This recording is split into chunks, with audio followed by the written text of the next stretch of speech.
पूर्व उपराष्ट्रपति जगदीप धनखड़ के अचानक इस्तीफे के बाद आज उपराष्ट्रपति चुनाव का दिन है। वहीं इस पर केंद्रीय मंत्री चिराग पासवान का बयान सामने आया है।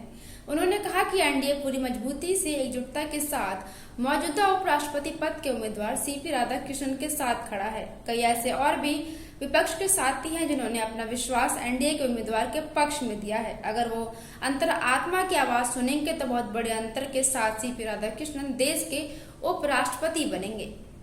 क्या मानना है कि एनडीए के उम्मीदवार की स्थिति क्या रहेगी, कितना मार्जिन बढ़ेगा?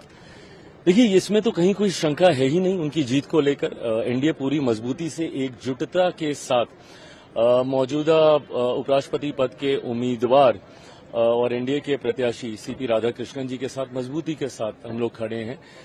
बट हाँ, मैं ये भी मानता हूं कि कई और ऐसे विपक्ष के साथी हैं जिन्होंने अपना विश्वास एनडीए के प्रत्याशी के पक्ष में दिया है। मैं मानता हूं कि अंतरात्मा की आवाज अगर वो सुनेंगे तो एक बहुत बड़े अंतर के साथ मौजूदा प्रत्याशी एनडीए के सीपी राधाकृष्णन जी देश के उपराष्ट्रपति बनेंगे।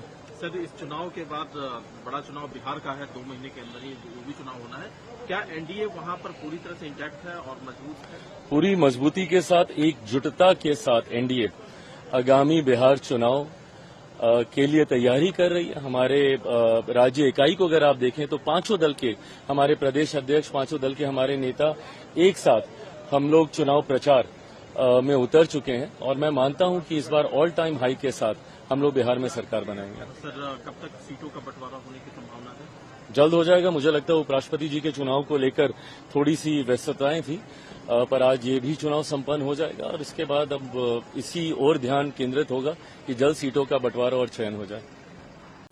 बता दें कि पूर्व उपराष्ट्रपति जगदीप धनखड़ के इस्तीफे के बाद आज उपराष्ट्रपति चुनाव का दिन है। मुकाबला एनडीए के सीपी राधाकृष्णन और विपक्ष समर्थित बी सुदर्शन रेड्डी के बीच है। उपराष्ट्रपति चुनाव में कोई आश्चर्यजनक परिणाम आने की उम्मीद नहीं है, क्योंकि भाजपा के नेतृत्व वाले राष्ट्रीय जनतांत्रिक गठबंधन यानी राजग के पास संख्या बल उसके पक्ष में है। हालांकि इंडिया ब्लॉक भी अन्य विपक्षी दलों के साथ मिलकर एनडीए उम्मीदवार को कड़ी टक्कर देने की तैयारी कर रहा है। विपक्ष को उम्मीद क्रॉस वोटिंग पर है। ऐसी तमाम खबरों को देखने के लिए आप जुड़े रहिए और देखते रहिए पंजाब केसरी टीवी। नमस्कार।